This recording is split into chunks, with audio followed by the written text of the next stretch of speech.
The Oklahoma City Thunder. They weren't supposed to be here.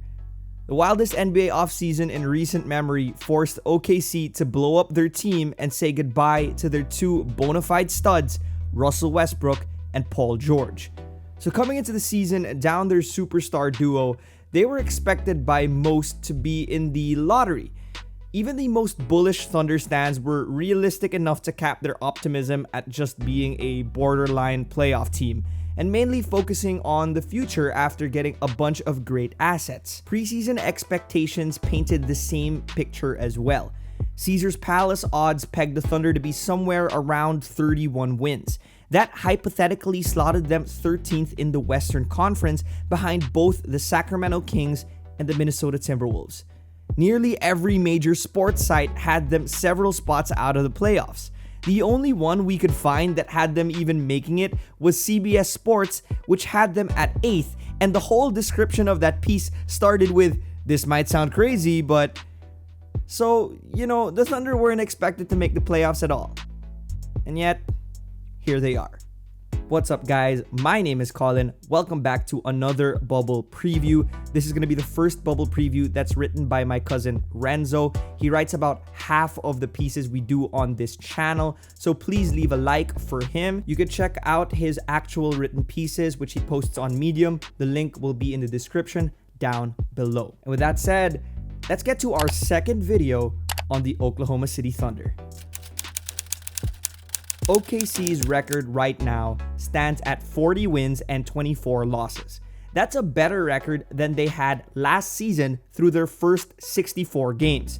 But it's not just their past selves that they're currently lapping. It's nearly the rest of the NBA. Following a relatively slow start to the season when they lost 11 of their first 17 games, they've become one of the clear-cut best teams, period. Since their 11th loss on November 27, they've gone 34-13, which ranks as the third best win rate in the entire league. The only teams to do better than them since then, the Milwaukee Bucks and the Los Angeles Lakers, the two title favorites from their respective conferences. Rounding out the top 5 are the next two teams on the Larry O'Brien waitlist, the LA Clippers and the defending champion Toronto Raptors, whom I've already previewed in a previous video. You can click the link on the screen right now.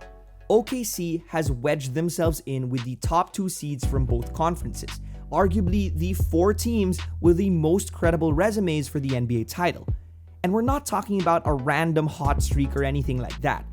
That stretch of games accounts for nearly 75% of the games played so far this season, and would have been about 50% of the games had we finished the entire season. It clearly shows that this isn't just a fluke. The OKC Thunder are pretty legit. The secret to the Thunder's success, surprisingly, has been team chemistry.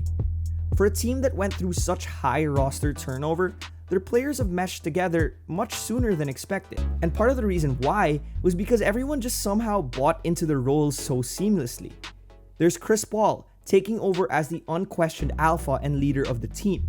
Steven Adams protects the paint and does the dirty work in the interior. Dennis Schroeder is a deserving 6th Man of the Year candidate, and he serves as the scoring punch off the bench. The ever underrated Danilo Gallinari nets them 20 points a night at an extremely efficient rate as a stretch big. And then of course, there's the Swiss Army knife in the making, Gilgeous-Alexander, that ties everything together. And don't forget, Billy Donovan has done an amazing job as well this season. The numbers clearly reflect their group's successes as well. Among all 5-man lineups that have played at least 30 games together this season, OKC's unit of Paul, Schroeder, Gallinari, Adams, and SGA has by far and away the best net rating in the entire NBA at plus 29.9. That's crazy. Their lineup is more than 10 points better than the Milwaukee starting 5, which came in second at 19.1. And that's more than double the productivity of the highest rated LA Laker lineup that features both LeBron James and Anthony Davis. But with all due respect to the contributions of Steven Adams and Gallo, the vital part of OKC's attack comes primarily from the three-headed monster of CP3, Dennis Schroeder, and SGA. Deploying a 3-guard lineup where each of them can initiate the offense has allowed the Thunder to thrive in a way few other teams have. Among all threesomes that have played at least 400 minutes together this season, their plus 28.6 net rating is miles ahead of the second placer, which also happens to be from OKC. The Thunder actually have 5 of the top 10 3-man lineups with the highest net ratings in the NBA. And if you notice, each one of those lineups has at least 2 of the 3-guard threats at all times. The usual drawback from 3-guard lineups is that it renders your team vulnerable on the defensive side of the floor. However, at least so far this season, that hasn't seemed to apply here. CP3, despite being undersized, has perpetually been one of the best defenders in the league at the guard spot.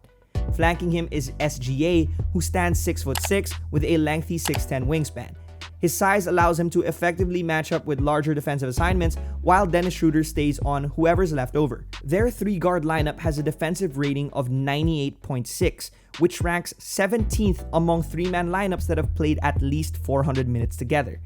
The trios grouped together with them are the Gasol-Siakam-Powell lineup for Toronto, the Lopez-DiVincenzo-Antetokounmpo lineup for the Bucks, and a couple of Sixers lineups that feature Ben Simmons, Al Horford, Matisse Thybulle, and Joel Embiid.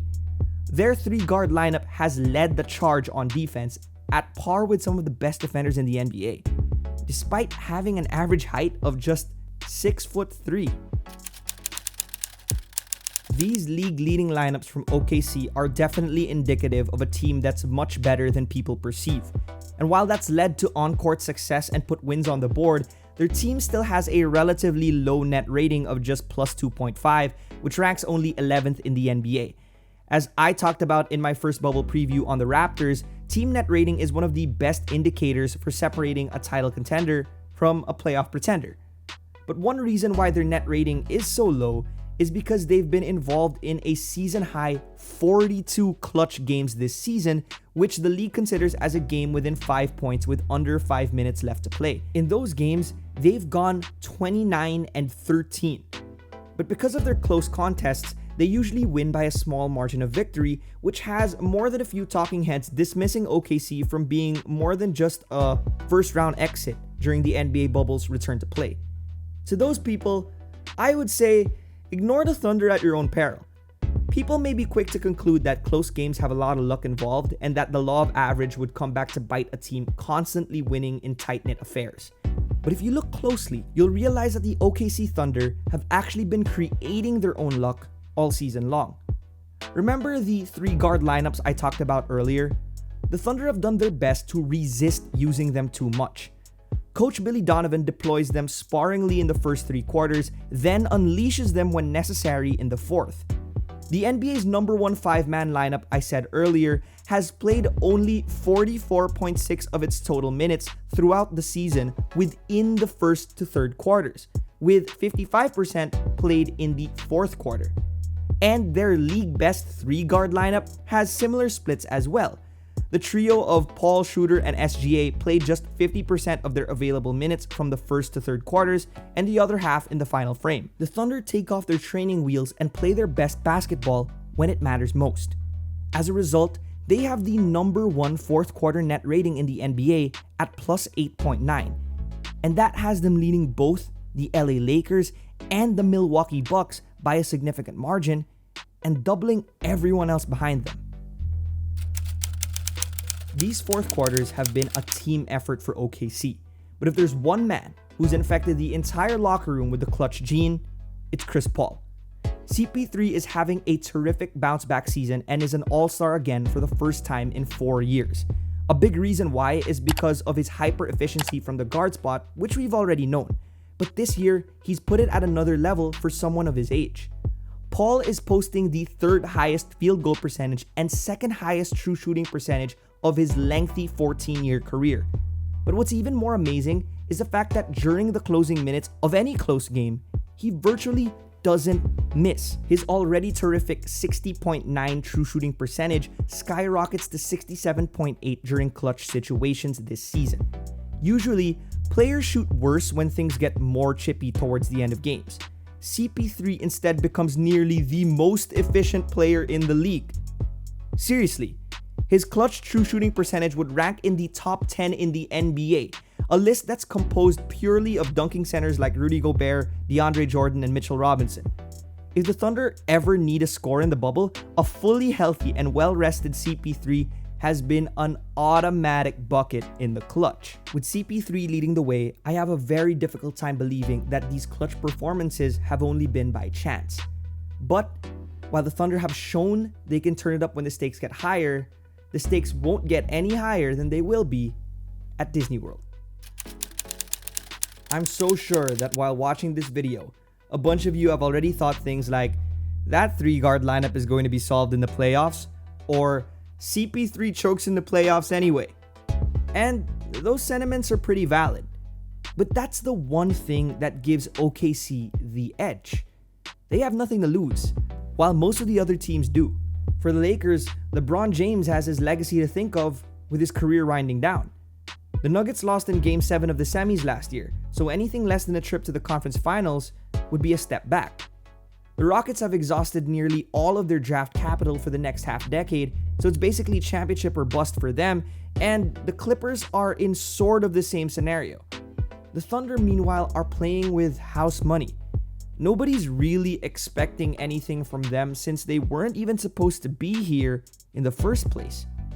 This isn't a scenario where a young team gets its first taste of the playoffs either. SGA is in his sophomore season, but he already came up big in the playoffs last year. CP3 has had a rejuvenated all-star season and is ready to show the world he's still got some magic left in the tank.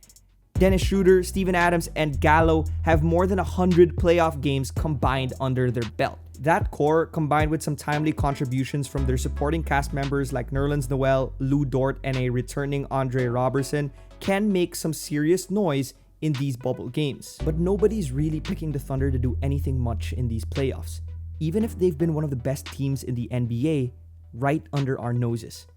They're more than capable of beating your favorite team in a 7-game series if they aren't taken seriously.